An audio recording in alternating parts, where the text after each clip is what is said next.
نحب ونحيي جميع الحضور المشاركين بهذه الورشة،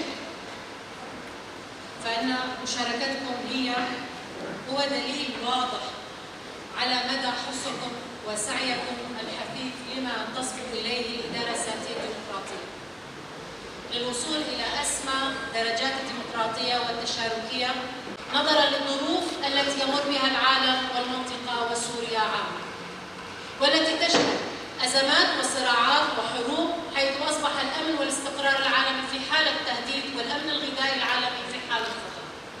على هذا الأساس البوصلة الحقيقية لهذه الإدارة هو الشعب، وخصوصا من موجودين في هذه القاعة اللي يمثلون حقيقة الأمر آراء ومن مشارب مختلفة من أجل تقويم عمل الإدارة ومن أجل وضع الأولويات التي ربما نحن كان في التشريع أو في التنفيذ ربما هناك بعض الرؤى لم تكن حاضرة لدينا. أنتم على تماس أكثر، نحن كلنا أبنائكم وأبناء هذه المنطقة.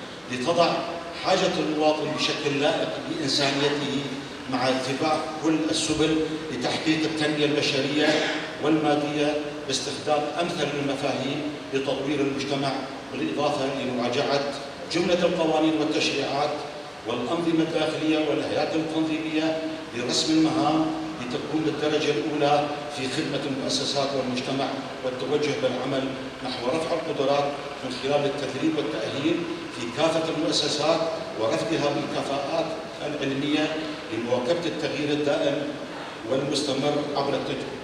أول أولوية دعم قطاع الزراعة وخاصة بمادة المازوت، السماح بحفر آبار في المنطقة بدون قيد وشرط.